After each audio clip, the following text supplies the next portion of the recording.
Hey, Jason here. Today's video, we get back to part 6 of analyzing Widepoint. This video, we're just going to get straight to it. If you want to see the other 5 parts before this, they will be in the links below this. But we're going to continue right where we left off and continue analyzing Widepoint.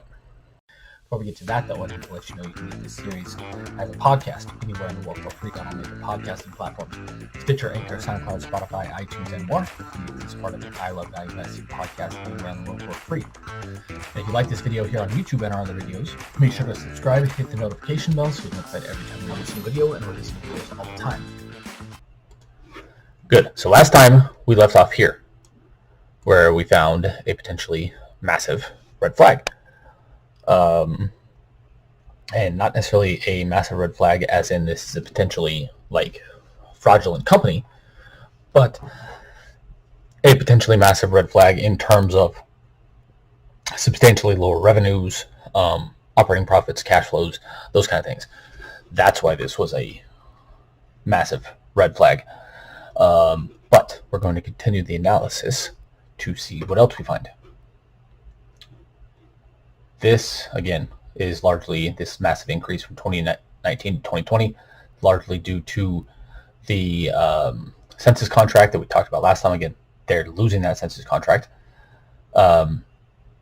this year because censuses in the U.S. are only done once every 10 years. So that was the red flag and lost revenue.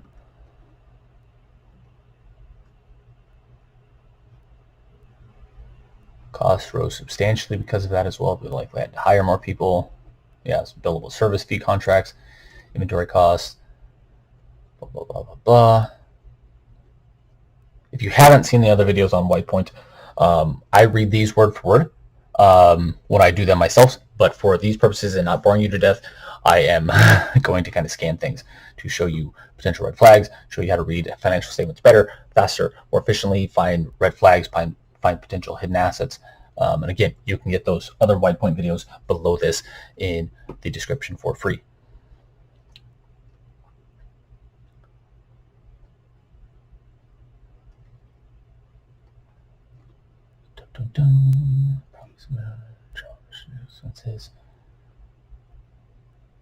Okay, and these expenses are all make sense for the increase in revenues and costs.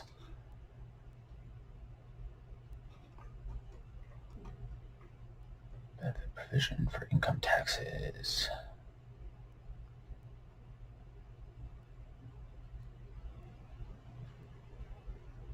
Okay, reversal of valuation allowance for net operating loss carryforwards. I believe we talked about that before. I know we talked about the net operating loss carryforwards. I don't know if we talked about the valuation allowance. What these are, valuation allowances, are how much the company thinks they're worth based on accounting rules and regulations that they have to abide by. When there's a valuation allowance, it means they are written off. When there's a reversal of the valuation allowance, the value is reinstated, either fully or partially.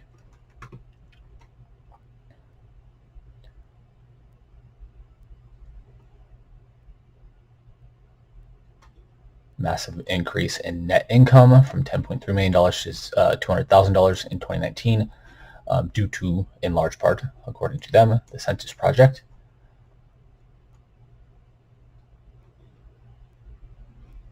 They have a credit facility. That's good. It gives them more margin of safety if they have some kind of emergency. Credit facility or a line of credit is kind of it's kind of like a bank credit card. You have, in this case, up to $5 million to spend. And if you spend, let's say, $1 million, then you can get $1 million, access to $1 million like that, without having to go through the process of getting a loan or anything. And then you only pay interest on that loan when there's money taken out.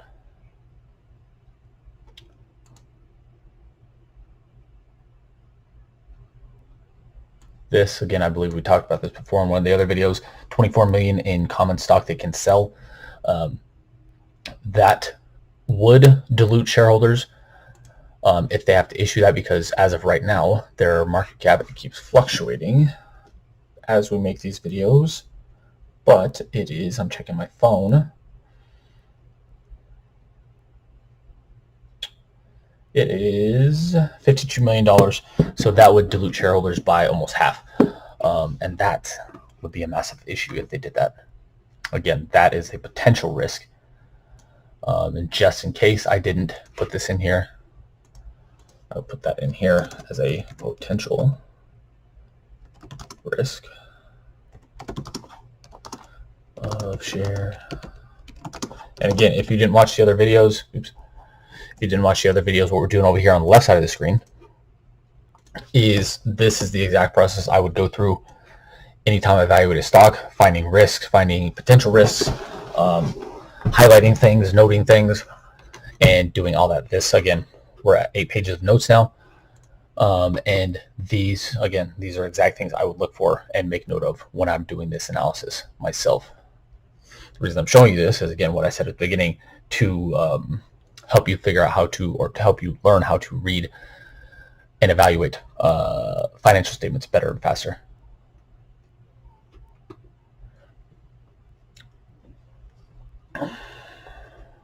More information on this.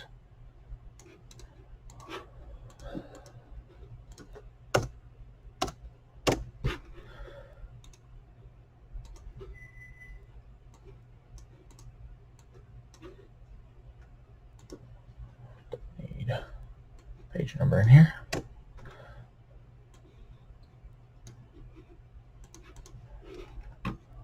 Again, just more details on this.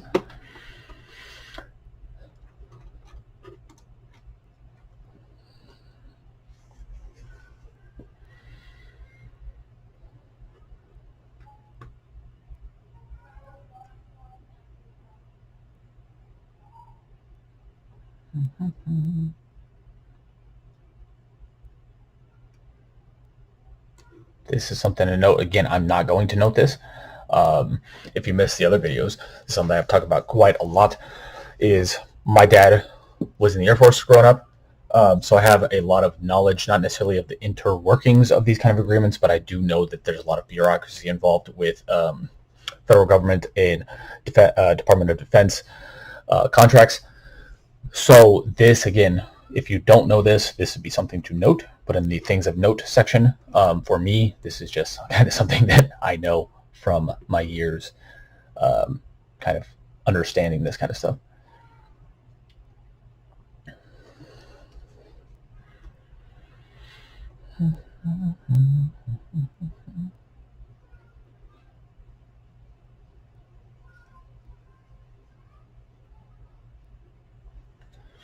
Again, what we're seeing here is they just where they're investing their money, where they're getting their money from.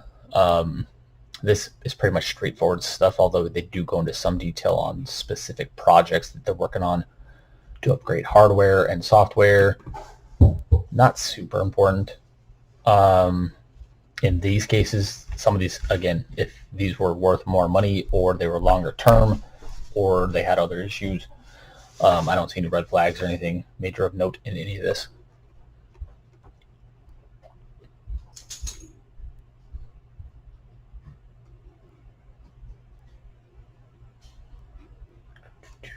They have issued some shares at this at-the-market sales program to raise cash, $4.3 million. They have another $24 million to go. Again, that's something we need to watch very carefully at the company.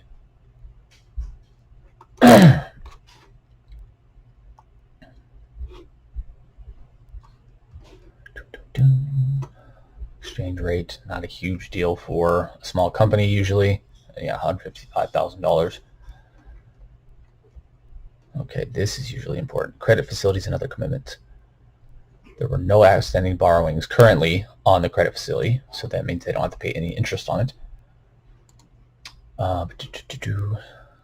They have a prime rate plus 0.25% is the rate. So the prime rate of whatever 2% or whatever it is now plus 0.25% is the interest rate on any money they would take out on that. This right here gets into standards they have to keep to continue their credit facility. Again, I've known this for a long time. This stuff is very standard. If you don't know this or if you're newer, I would note this, but this is very standard stuff. You typically have to keep some kind of standards, whether it's you have debt payments or a credit facility. So this most likely got renewed again. What we're doing here is we're reading the annual first. Why? Because it's the longest, first of all, takes the longest to go through. It also has the most information. Quarterlies they're not audited, and they don't have full information on things like contractual obligations and some of the other footnotes and stuff we're going to talk about here shortly. So this is why we start with the annuals. Yes, the information is behind, but this has the most information and the information is audited. This is important. Operating lease obligations. This is important for calculating total enterprise value. So I'm going to make a note of that so I don't have to find it later. I just go through in the notes. And where are we at? I think we're in the risk section. So things of note should be right here.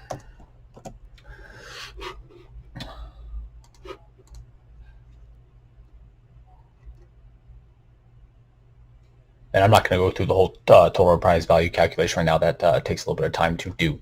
So, but you do want these numbers, operating leases, to understand how to calculate that.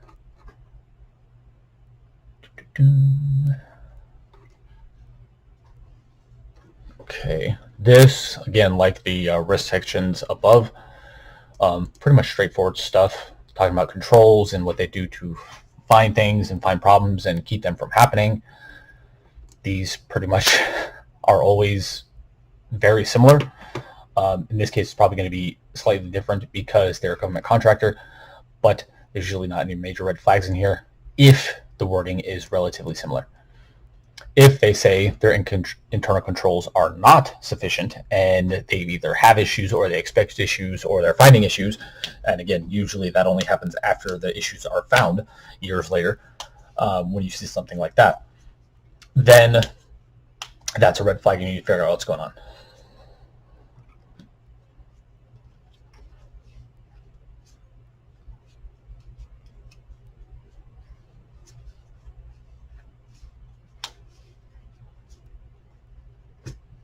Okay, nothing major in here.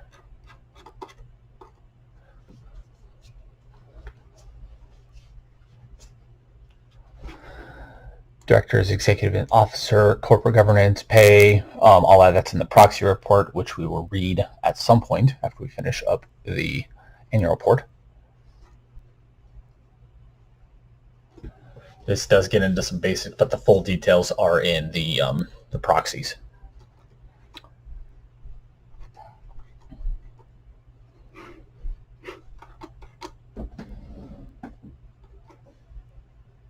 Okay, just an overview of stuff, the exhibits, blah, blah, blah, blah, blah. Again, I don't know why they repeat stuff constantly, but they do.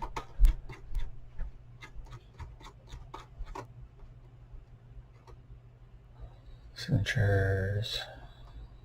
Okay, this was added, yeah, blah, blah, blah, blah, just the signatures of the principals of the company. Again, score indexes. Okay, these will almost always exactly say the same exact thing. If they don't, it will be down here in this section. We determined that there are no critical audit matters. It should always say something like that. If it doesn't, then if it says something along the lines, and again, this is usually only found years later and after the fact, if there's accounting issues or fraud or whatever, it will say something along the lines of, we've had to restate these, blah, blah, blah, blah, blah, here's what happened. But it will almost always, again, unless found after the fact, it will say something, we determined that there are no critical audit matters to fix.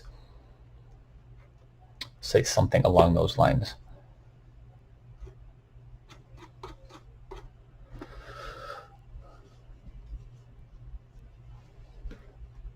Okay, balance sheet again. Huge cash increase because of the increase in revenues and profits. Same for accounts receivable. The 2020 numbers are going to be inflated. Again, as I mentioned in the last video, we're going to have to kind of account for that when doing the valuation of them, but nothing, at least in the top part of major note.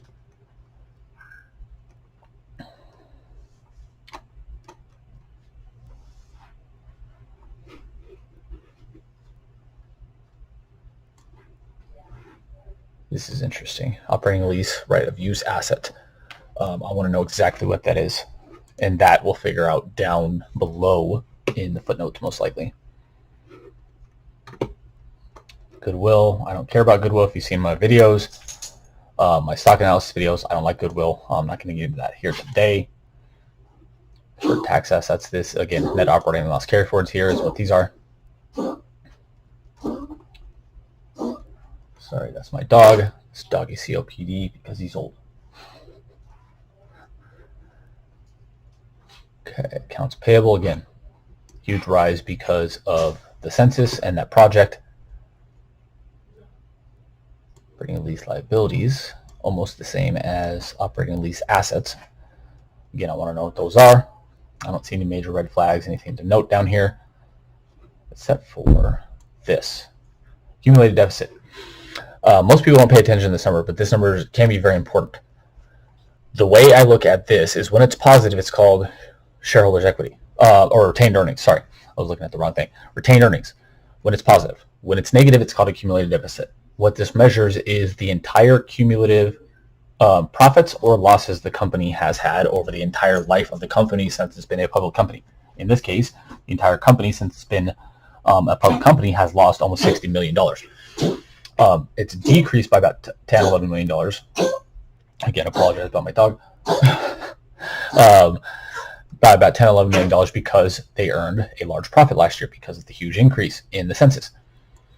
Typically, you want this to be a positive number and retained earnings. When it is that number, to me, I treat that as like a rainy day savings fund for business. Business rainy day fund is how I look at it.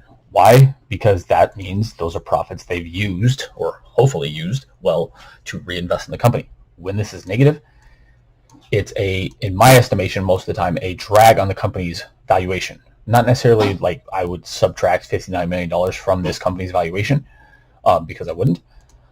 But this is a drag on the valuation because this is money that the company's lost over time that they've either had to issue shares for, which they're doing, issue debt for, which they're doing, because they're not earning enough profits from their operations.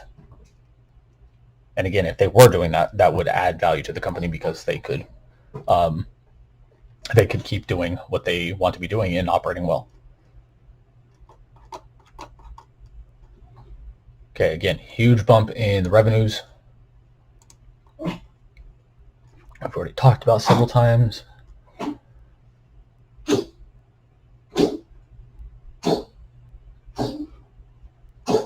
Huge increase in operating profits.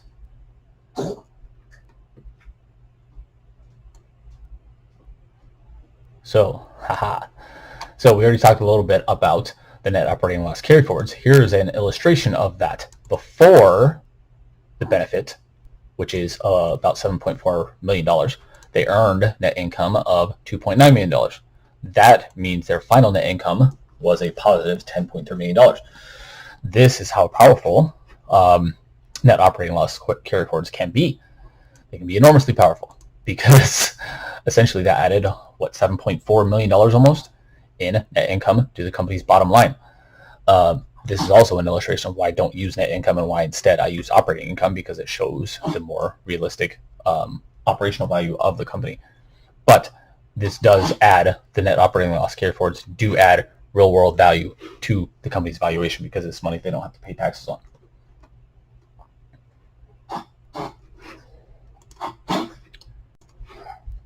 Okay, sorry about that. Okay. Nothing major here. This statement, consolidated statement of changes in stockholders' equity. There's not usually a ton of super important information here, but I do look at it to see where things like stock compensation, issuance of stock, blah, blah, blah, blah, all that stuff is going, but it's not typically a huge amount of super important information, either negatively or positively here.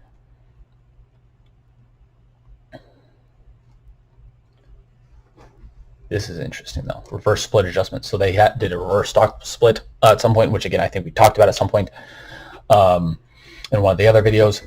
That again we need to figure out why. The assumption was, if my memory serves me right, was that their share price was below, I think it depends on the exchange they're listed on, but let's say it's below $5 per share. One of the requirements of most of the exchanges to have a share price above, say, $5 per share or $1 per share, whatever the exchange says. If it's not below that, oftentimes the company will do a reverse share split to increase the value of the shares to stay listed on the stock exchange. Cash flow. Okay. Again, benefit here. Accounts receivable and unbilled receivables. That's a huge number, but that's again, that's because of the increase from the project last year. Same thing down here with accounts payable.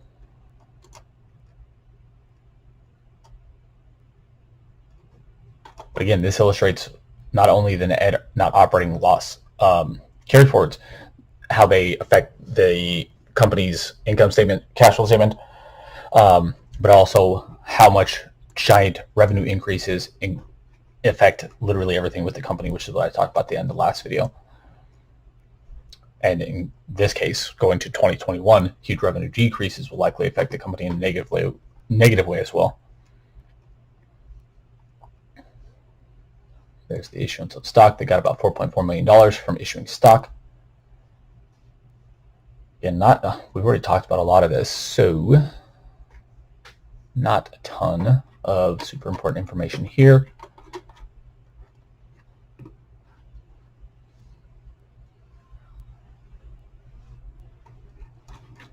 So in there. Okay, now we get into the footnotes. Most people hate reading footnotes. I love them. Yes, they are repetitive. Yes, a lot of this information we've already gone over, but especially when we get to certain things we have questions on, this is where the more detailed information will come in. And again, this is how you can gain another huge legal informational advantage over other investors by reading the footnotes, because again, most people hate it, and frankly, they don't do it because they hate it. But we're going to stop here, make another video on Widepoint, going over the footnotes next time, and this will be sooner, I promise. We were moving our schedule around, and then I realized Widepoint got kind of lost. But I will make another Widepoint video sooner, and we will talk about the footnotes. If you want to watch our other videos on Widepoint, at this point, still looks like a decent investment. It's frankly going to depend at this point on the valuation and the adjustments in the long-term, in the loss of the census contract, and going forward, kind of normalizing their revenue, income, cash flows, all that stuff. But at this point, still looks like a reasonably good investment, depending on the valuation, which will be, again, significantly adjusted once we do that. But we should hopefully finish up the reading of the annual report next time, and then we get to some of the other stuff. Hope you enjoyed this video. If you did, make sure to like, love, share, subscribe on YouTube, all that good stuff. If you do subscribe on YouTube, make sure to also hit the notification bell so you're notified every time we're releasing a video, and releasing new videos all the time. Thanks so much for watching. Until next time, have a great day. Talk soon. Bye.